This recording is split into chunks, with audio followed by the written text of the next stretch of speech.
नमस्कार, आप देख रहे हैं CNBC आवाज स्टूडियो से कंज्यूमर अड्डा और आपके साथ मैं हूं विपिन भट्ट। तो आज एक बार फिर बात होगी ओमिक्रॉन वायरस की वेरिएंट की, क्योंकि ओमिक्रॉन ने पूरी दुनिया में चिंता को बहुत ज्यादा बढ़ा दिया। लेकिन दूसरी तरफ बात यह भी हो रही है कि क्या ये सुपर वायरस बन सकता है। सुपर वायरस क्या होता है उसके बारे में आगे चर्चा करेंगे, लेकिन फिलहाल आपका तारुफ कराते हैं हमारे आज के मेहमानों से। हमारे रेगुलर मेहमान समीर भाटी साहब, जिनको आप अक्सर हमारे शो पे देखते हैं, डायरेक्टर है स्टार पैथ लैब के, लेकिन साथ ही आप मेंबर भी हैं सरकार की वैक्सीन अवेयरनेस कमेटी के। आप सभी का बहुत बहुत स्वागत है। समीर भाटी साहब, सरकार ने यह भी कहा है कि ठीक है इतना नंबर हो सकता है, लेकिन उन्होंने ये भी साथ में साफ कर दिया है कि इतने बड़े पैमाने पर हम जीनोम सीक्वेंसिंग भी नहीं कर पाएंगे, यानी एक्चुअल नंबर तो शायद ओमिक्रॉन का हमें कभी पता लगेगा ही नहीं। देखिए, जब जीनोम सीक्वेंसिंग की बात करें, फिलहाल अभी हमारे जितने केसेस डिटेक्ट भी हुए हैं, अगर 11 स्टेट के अंदर हमारे जो केसेस डिटेक्ट हुए हैं, अगर हम बात करें तो ज्यादातर अधिक शहरों के अंदर मैं बात करता हूं।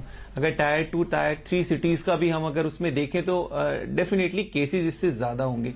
पर देखिए, जीनोम सीक्वेंसिंग की बात करें, अभी अगर दिल्ली की मैं बात करूं तो दिल्ली में तो अभी आज बोला गया है कि जितने भी पॉजिटिव सैंपल्स है सभी का जीनोम सीक्वेंसिंग होगा। पर हर जगह खैर जीनोम सीक्वेंसिंग उस तरह से पॉसिबल नहीं हो सकता। फिलहाल अगर अभी देखें तो अभी तो हमारे दोनों ही वेरिएंट चल रहे हैं। डोमिनेंट वेरिएंट डेल्टा है और ओमिक्रॉन की भी निश्चित जिस तरह से एंट्री हो चुकी है।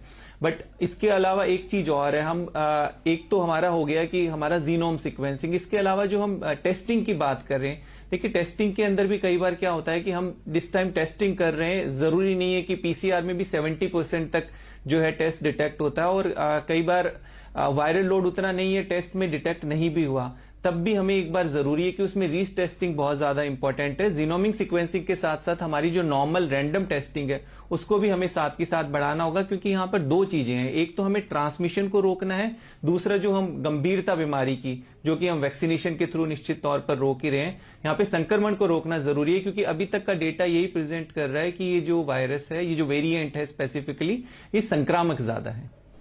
जी डॉक्टर सौमित्र, एक और अगर हम बात करें तो भाटी साहब, सबसे पहले तो आपसे अपडेट ले हम कि वैक्सीन अगेन एक कार्यक्रम तो तैयार है बच्चों के लिए, लेकिन अब कब से शुरू होना है? अभी देखिए, एक तो जो कोवैक्सीन थी 2 साल से ऊपर वाला, उसके लिए अभी फाइनल DCGI अप्रूवल अभी पेंडिंग है। और इसके अलावा जो जाइकोव डी है, जाइकोव डी के लिए इनिशियली बताया जा रहा है कि 7 स्टेट के अंदर रोल आउट होगी, पर वो भी पहले अडल्ट पॉपुलेशन में, क्योंकि उसका जो प्रोसेस है वो डिफरेंट है, वो निडल फ्री वैक्सीन है, तो उसके लिए भी अभी विदहेल्ड है, वो चीजें भी अभी बतानी है।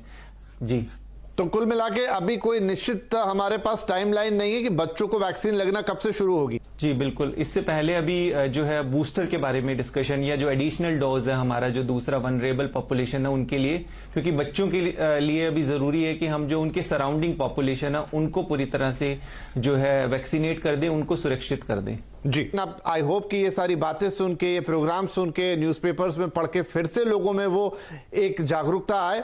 अफसोस की बात यह है कि जब तक कुछ बड़ा घटता नहीं है तो लोग उस हिसाब से समझ नहीं पाते। आई अंडरस्टैंड कि एक फटीग होती है, लेकिन फिर भी हम क्या करें कि कैसे वक्त से गुजर रहे हैं जहां आपको तुरंत अपने एक्शंस को करेक्ट करना पड़ता है। एंड आई होप कि हम सब लोग उस बात पे जरूर ध्यान देंगे। अब अगर मुकाबला करना है तो करना है, कोई और चारा नहीं है। फिलहाल के लिए आप तीनों ही मेहमानों का इस कार्यक्रम में शामिल होने के लिए बहुत शुक्रिया।